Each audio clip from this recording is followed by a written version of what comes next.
Salve povo, aqui é o Zelota com mais um capítulo da nossa saga bizantina. E no capítulo de hoje nós vamos ver mais das batalhas que o João II Comneno participou e ao qual ele ganhou o título de o formidável destruidor de paredes. E também vamos ver ali a sucessão ao trono que teve tensão mais uma vez na família Comneno. Mas antes de eu contar essa história para vocês, eu peço a todos que dêem um tapota no like, compartilhem com os amigos, que ajude demais o canal a crescer. Vocês que são novos aqui, sejam muito bem-vindos. Eu trago muito conteúdo de antiguidade e essa aqui é a saga bizantina, onde eu conto a história de todos os imperadores e usurpadores bizantinos. Por isso eu recomendo que vocês assistam aos capítulos anteriores para entender melhor essa história. Ou caso contrário, vocês podem assistir a qualquer um dos vídeos das sagas e mini sagas que estão na videoteca do Zelota. Tá tudo nas playlists lá, é só dar uma conferida.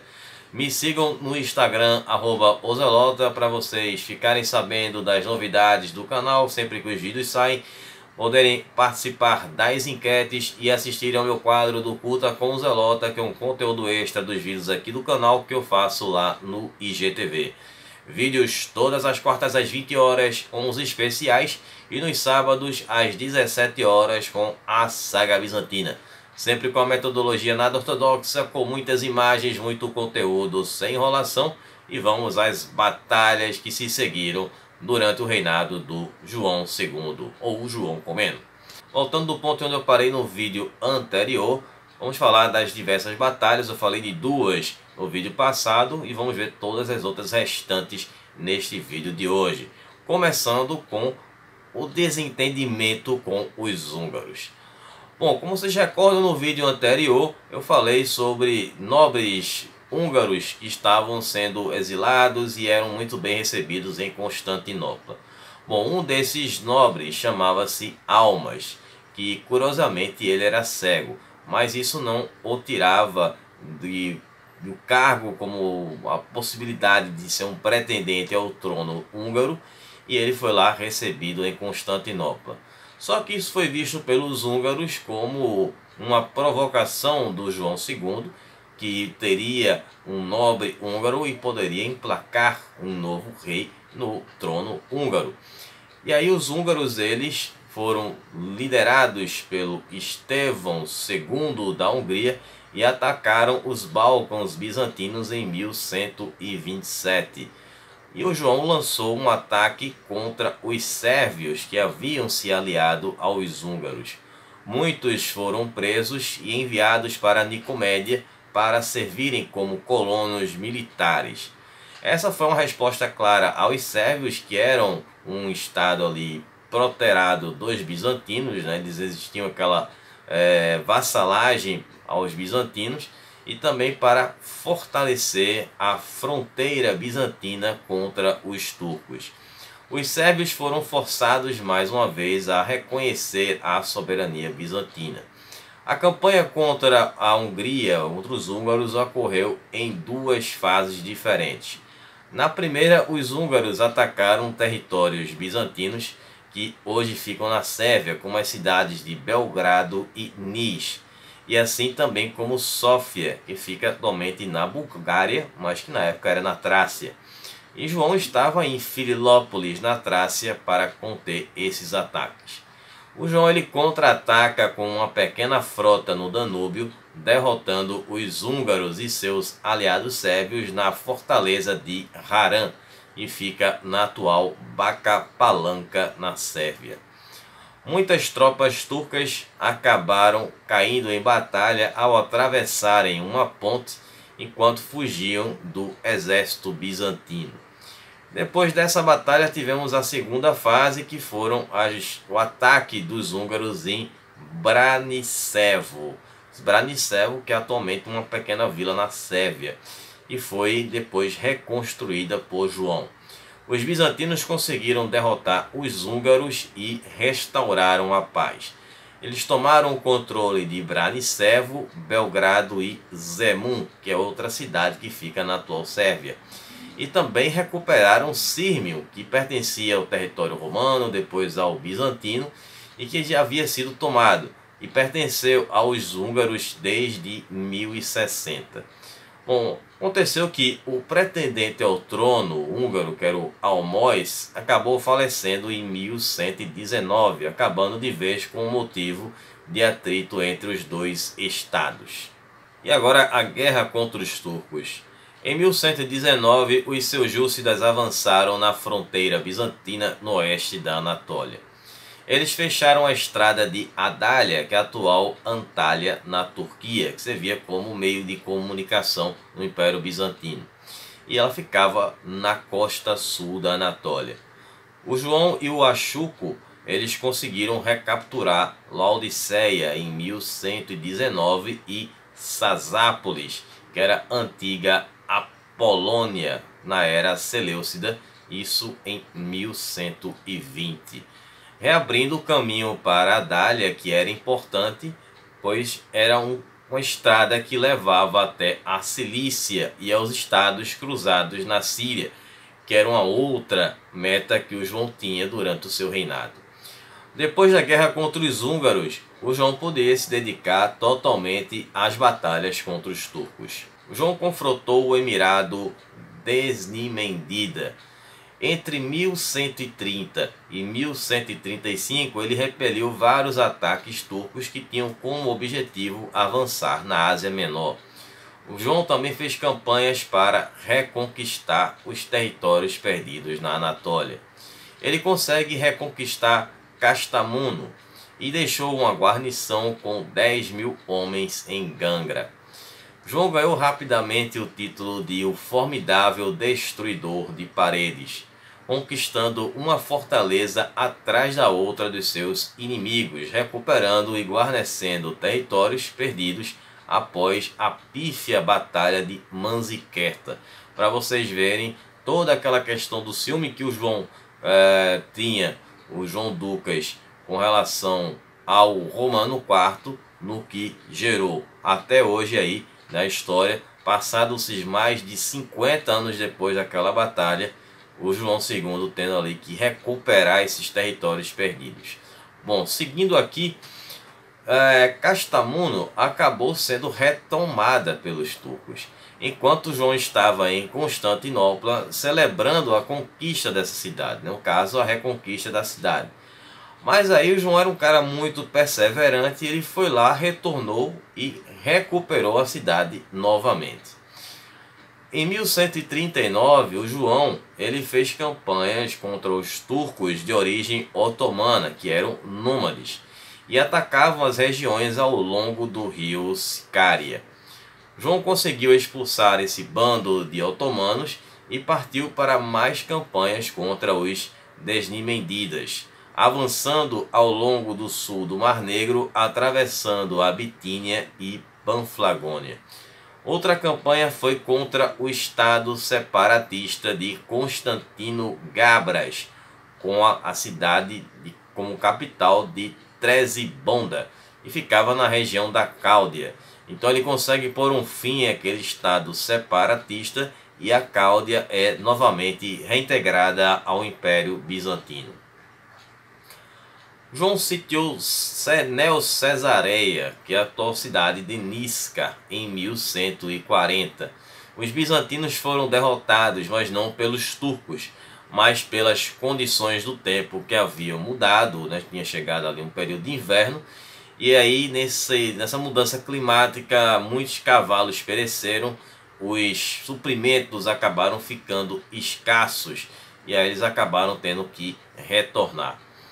Bom, agora tivemos também as campanhas na Cilícia e na Síria. Um dos objetivos seria lutar contra o reino armênio da Cilícia e também contra os estados cruzados, mostrando a sua soberania contra eles. E aí ele tinha como grande objetivo reconquistar a Anatólia. Bom, essa campanha começa em 1137, né? Antes de encontrar com os cruzados, ele dá uma passadinha lá no reino armênio da Cilícia e acaba tomando as cidades de Tarso, Adana e Mopsuestia, do reino armênio da Cilícia. Em 1138, João capturou o príncipe Leão I da Armênia e parte de sua família, os levando como cativos para Constantinopla. O Leão havia tomado essas cidades que o João reconquistou, que pertenciam ao Império Bizantino, o que agora abriu o caminho para o Principado de Antioquia, o principal objetivo de João. Bom, onde lá estava Raimundo de Poitiers, que era o príncipe de Antioquia, e também estava Jocelino II de Edessa, e o reconheceram como soberano em 1137. Até Raimundo II, conde de Trípoli, se apressou até o norte para também prestar homenagens ao imperador bizantino, repetindo o mesmo gesto que o seu antecessor fez com Aleixo I em 1109. Bom, João seguiu para uma campanha contra os muçulmanos na Síria, com o exército combinado entre os bizantinos, Antioquia e Edessa. A cidade de Alepo, que era a maior e mais bem protegida, resistiu bem aos ataques de João. Mas outras fortalezas muçulmanas foram conquistadas por ele, como as de Balat, Bizar, Ataribe, Maratate Anumani e Cafartabe. Bom, João lutou muito pela causa cristã na Síria, mas os seus aliados Raimundo de Poitiers e Jocelino II de Edessa acabaram ficando no acampamento, jogando dados e festejando, ao invés de ajudar João no cerco de Chaizar. Tem até imagem disso aí, fizeram um quadro com essa cena. Bom, os príncipes cruzados, eles suspeitavam uns dos outros e de João, e nenhum queria que o outro ganhasse participando da campanha. O João havia concordado em entregar a Antioquia para o João, caso o João conquistasse Alepo, Chaizar, Homs e Rama. Bom, fontes latinas e muçulmanas descrevem a energia que João usou, a sua vontade em conquistar Chaizar durante o cerco que ele fez por lá. Bom, a cidade foi tomada, mas a cidadela acabou resistindo aos ataques. O emir de Chaizar se ofereceu pagando uma grande indenização, se tornando um vassalo de João e também pagando um tributo anual. Tem até imagem disso aí também. Bom, João havia perdido toda a confiança que ele tinha nos seus aliados, enquanto estava ali naquela negociação com o emir de Chaizar. Quem vinha no caminho era o Zeng, o Sanguinário, que era o governador de Alepo. Estava vindo para ajudar o povo de Chaizar. E aí o que aconteceu foi que o João não teve alternativa a não ser aceitar a proposta do emir de Chaizar e ir embora. Bom, João acabou sendo distraído por duas situações que aconteceram quase que simultaneamente. Um ataque dos seljúcidas na Cilícia e também dos normandos no sul da Itália, que estavam atacando o Império Sacro Romano Germânico, que eram ali grandes aliados agora dos bizantinos. O Raimundo e o Jocelino conspiraram contra João, atrasando a entrega de Antioquia para o imperador. E aí eles agitaram a população contra João e a comunidade grega local, não dando chances para João, que teve que deixar a Síria com suas ambições parcialmente realizadas. E aí tivemos as campanhas finais. No início de 1142, João fez campanhas contra os seljúcidas de Icônia para garantir a linha de comunicação com Adália. Durante a campanha, o seu filho mais velho, Aleixo, que era o seu sucessor, acabou falecendo devido a uma febre. Com a rota estabelecida, João voltou ao objetivo de reconquistar Antioquia e foi novamente para a Síria, e forçou Jocelino II de Edessa a fazer reféns, incluindo a própria filha, para garantir que ele se comportasse dessa vez. E aí ele avançou até Antioquia, exigindo que a cidade e a cidadela fossem entregues a ele. Mas o Raimundo de Poitiers acabou enrolando João para ganhar tempo. Ele disse que faria uma votação na Assembleia Geral, e nesse tempo o inverno acabou chegando, e João teve que levar seu exército para um acampamento de inverno na Cilícia. e prometendo que voltaria para um ataque em seguida. Bom, nesse acampamento, enquanto ele se preparava para um novo ataque em Antioquia, o João se divertia caçando um javali nos Montes Tauros, na Cilícia, em 1º de abril de 1143. O João acabou se cortando acidentalmente com uma flecha envenenada. Ele ignorou a princípio essa ferida que com o tempo infeccionou. Só que aí João acabou falecendo alguns dias depois, em 8 de abril, devido à infecção. E temos as teorias da conspiração, né? A teoria seria de que o exército, que era formado por latinos, acabou dando um fim na vida do João, porque eles estavam insatisfeitos em ter que lutar contra seus correligionários que estavam em Antioquia. E também porque eles queriam que o Manuel fosse escolhido como o sucessor do João, como o próximo imperador bizantino, já que o Manuel tinha uma simpatia maior pelo Ocidente. Mas essa teoria ela não tem suporte nas fontes primárias. E uma das grandes provas disso é a própria escolha que o João fez como seu sucessor. E quando ele estava ali em seus últimos momentos de vida, o João havia escolhido o Manuel, que era o seu filho mais novo entre seus filhos sobreviventes. A escolha natural seria Isaac. Mas segundo João, Isaac era menos dedicado ao exército do que Manuel. Esteve ao lado do pai em campo de batalha, inclusive naquela batalha de Neo-Cesareia que acabou não dando certo, e ele conduziu bem o retorno do exército bizantino. Enquanto isso, Isaac estava em Constantinopla.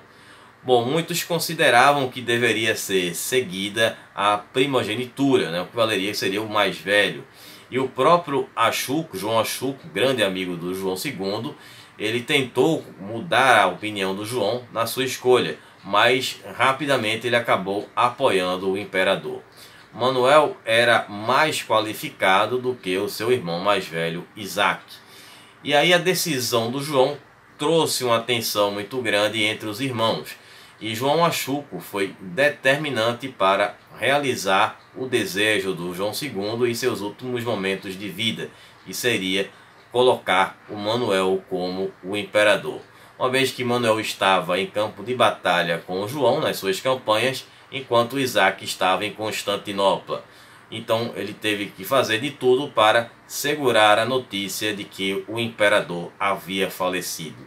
Então aguardem por mais confusões na família Comnena pela sucessão do trono. Eu espero que vocês tenham gostado, que vocês tenham entendido. Estarei retornando na próxima quarta-feira com a mini saga Sassânida. Vamos conhecer melhor a história do Império Sassânida, que foram os grandes inimigos do Império Romano e Bizantino e que foram ali o legado do antigo Império Persa. Segunda-feira tem um curta com o Zelota e estarei falando um pouco mais sobre o legado do João II. Se você for assinante do Acampamento Zelota, você pode assistir este vídeo agora mesmo. Gostaria, antes de me despedir de vocês, de desejar um feliz aniversário para a minha mãe, que faz aniversário hoje. E um grande beijo, um abraço para ela e para vocês. Um abraço, Zelota. A gente se vê agora na próxima quarta-feira. Falou, pessoal.